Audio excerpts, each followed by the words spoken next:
Imagine a man who begins life as the son of a Christian minister. He studies theology, becomes a minister himself, and stands in the pulpit. He preaches about God, heaven, and hell. Then, after years of faith, he looks at the same religion and says, "I do not believe this is true." He walks away from the church, away from his career, and away from the God of his childhood. His name is Samuel Porter Putnam. Today, almost no one knows him. But in the late 19th century, he was one of the most active critics of the Bible and Christianity in America, and one of the strongest voices for free thought and human freedom. This is his story, told in simple words, with historical facts, and with a focus on what he actually stood for. Birth and religious background. Samuel Porter Putnam was born in 1838 in Chichester, New Hampshire, in the United States. He was born into a religious family where his father was a Christian minister. Religion was not just a Sunday activity in his home, it was the center of life. The church shaped the rhythm of the week, sermons shaped the way people thought, and the Bible was treated as the final authority. Heaven and hell were presented as real destinations. As a child, Putnam heard about sin, salvation, and judgment. He was taught that an all-seeing God watched every action, every thought, and every desire. This was the world he inherited, a world where religion defined morality, and where doubting God was seen as dangerous. Education and early faith. Putnam was intelligent and serious. He did not grow up as a casual believer, he took religion seriously. He studied at Dartmouth College and later studied theology more formally, preparing himself for the work of the ministry. He became a congregational minister. He preached in churches, led prayers, performed religious services, and tried to live as a faithful servant of the Christian God.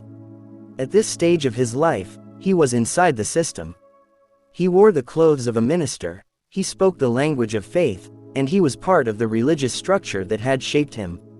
But even while he served as a minister, his mind did not stop asking questions. The first cracks. Doubt and questioning. Doubt rarely arrives with a loud explosion, it usually begins as a quiet question. For Putnam, the questions grew slowly. He saw suffering in the world, poverty, disease, injustice, and tragedy. He asked himself, if God is all-powerful and all-loving, why does so much pain continue? He read the Bible more carefully and noticed contradictions between different passages. He saw stories that looked like legends rather than reliable history, and moral commands that reflected ancient cultures rather than timeless wisdom. He also read other thinkers, skeptics, scientists, and earlier freethinkers who had challenged religious authority. Science was changing the way people understood the universe. Old explanations based on miracles and demons did not fit well with new knowledge about nature. The more he learned, the less satisfied he was with traditional answers. From orthodox to liberal, the Unitarian stage, Putnam did not move from strict belief to open unbelief in a single step. He passed through a middle stage. After serving as a congregational minister, he moved toward Unitarianism. Unitarianism was a more liberal form of Christianity that rejected some traditional doctrines, such as the Trinity. It emphasized reason, conscience, and moral character more than dogma. For a time, this seemed like a bridge between faith and doubt. It allowed him to stay within a religious framework while also using his mind more freely. But the deeper he went into history, philosophy, and science, the more he saw religion itself as a human product. He began to feel that even a liberal religion still rested on claims he could not honestly accept. He reached a point where he could no longer call himself a Christian without lying to himself. The break with religion. Leaving religion was not a small or easy step for Putnam. It meant leaving his profession, his social position, and much of his identity. He resigned from the ministry, stepped away from the pulpit, and openly declared that he no longer believed in the Christian God. He did not simply become non-practicing, he became an open freethinker and critic of religion. He argued that the universe is natural, not supernatural. He said that morality comes from human experience, human empathy, and human reason, not from divine commands written in ancient texts. He insisted that truth must be discovered through investigation and evidence, not accepted on the basis of authority and tradition. In the 19th century, this was a bold and risky position. To reject God and the Church was to reject the main source of social and moral authority. He lost the security that came with being a minister and the respect of many believers, becoming a target for criticism. But he gained something he valued more: intellectual honesty and freedom of thought. The free thought lecturer. After leaving the church, Putnam did not disappear into private life. He stepped into a new role as a free thought lecturer. He traveled widely, speaking in towns and cities, addressing audiences in halls and meeting rooms. Sometimes he spoke to friendly listeners, and sometimes he faced hostile crowds. For many years, he was one of the most active public critics of the Bible and Christianity in America.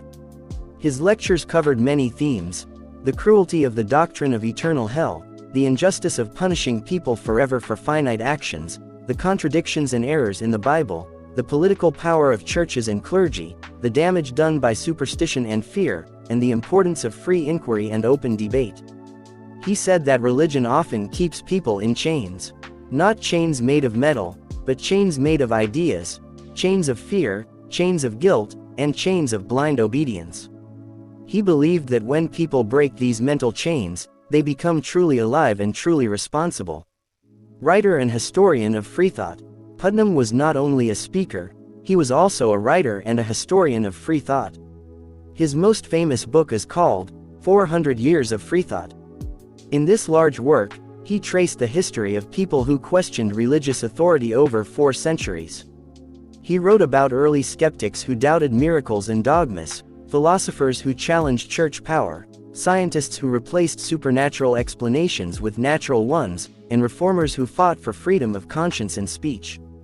He wanted readers to see that doubt was not a new fashion. He wanted them to understand that questioning religion had a long and honorable history. By telling these stories, he gave courage to people in his own time who were beginning to doubt. He showed them that they were not alone, they were part of a long human struggle for intellectual freedom. His writing style was clear and direct. He did not write only for scholars, he wrote for ordinary people who were trying to think for themselves. His critique of God and Scripture. Putnam's criticism of religion was sharp and detailed. He argued that the idea of God, as presented in traditional Christianity, was created by human beings. He said that people invented gods to explain what they did not understand, to comfort themselves in times of fear, and to support systems of power and control. He pointed out that holy books were written by human authors, in specific times and places, with limited knowledge and cultural biases. He noted that the Bible contains contradictions between different books and passages, stories that conflict with known facts about the natural world, moral teachings that reflect ancient tribal values rather than universal ethics, and accounts of violence, genocide, and favoritism attributed to God. He argued that if a perfect, all-wise, all-good being had written a book, it would not look like the Bible. He also criticized the practice of prayer. He said that while prayer may give emotional comfort, there is no good evidence that it changes the laws of nature. If a sick person recovers, it is because of the body's own processes, medical treatment, and chance, not because words were spoken to an invisible being. He saw so-called miracles as misunderstandings, exaggerations, or deliberate tricks.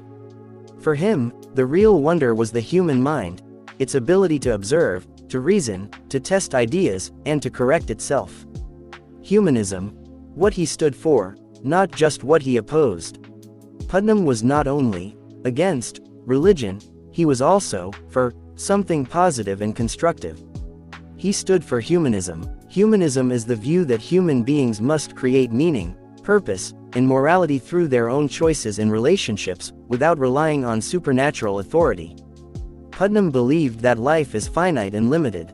Because there is no reliable evidence for an afterlife, he concluded that this life is precious and should be taken seriously. He argued that we should fill our lives with kindness toward others, an honest search for knowledge, the courage to face reality without illusions, and efforts to build justice and fairness in society. He believed that morality grows from human empathy, from understanding the suffering and needs of others, and from learning what helps human beings flourish. He did not think we need the fear of hell or the hope of heaven to behave decently. He believed that every person has the right to think freely, to question religious and political authority, to reject superstition and dogma, and to live without fear of divine punishment.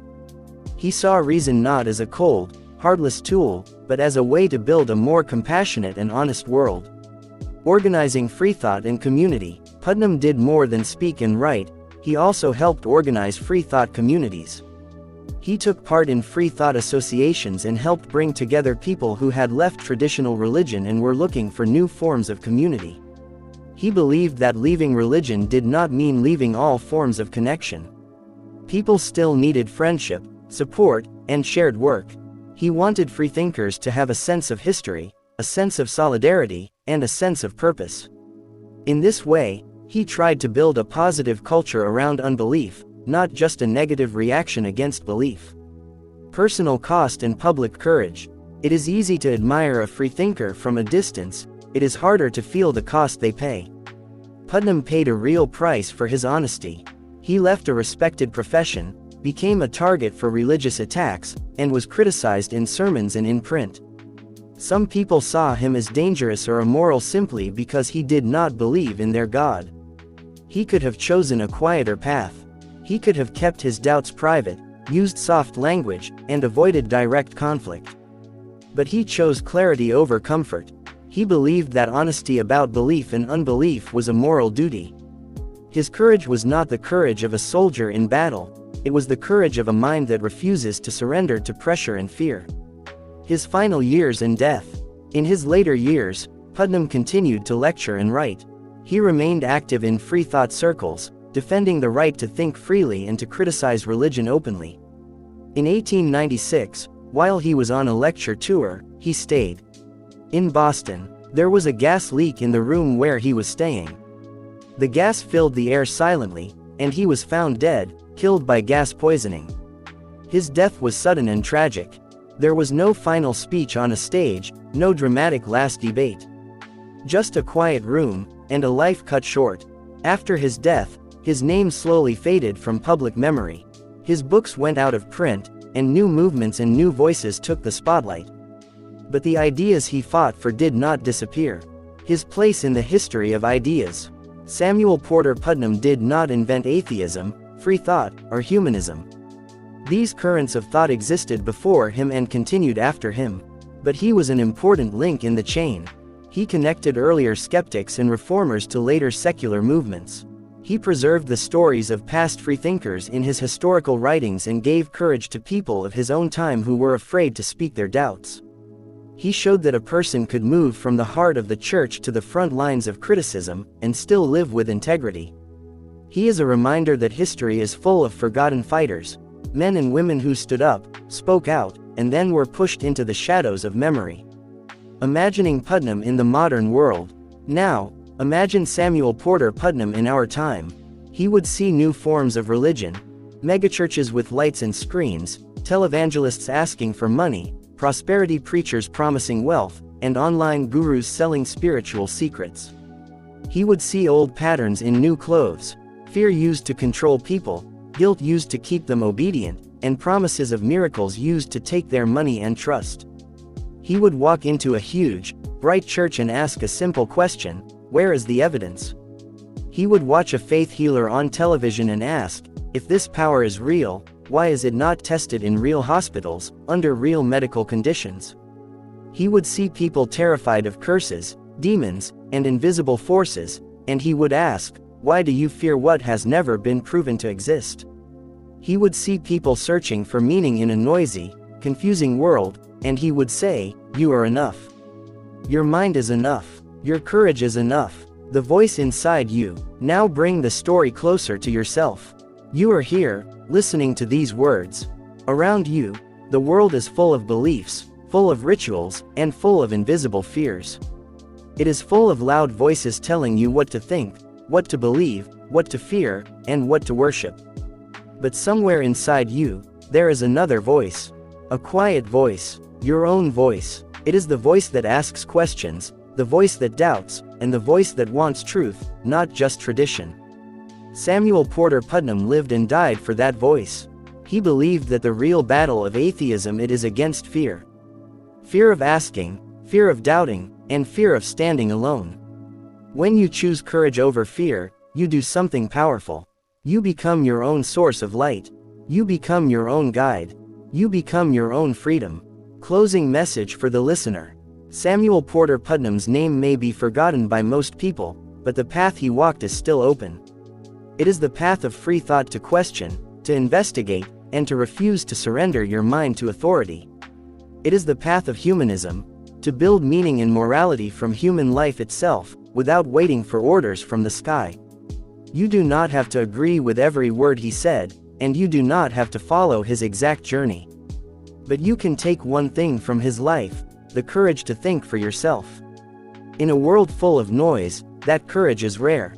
In a world full of fear, that courage is revolutionary. And in a world that still tries to control minds with guilt and superstition, that courage is still needed. Samuel Porter Putnam is gone. But the question he lived by remains: will you let others think for you? Or will you dare to think for yourself?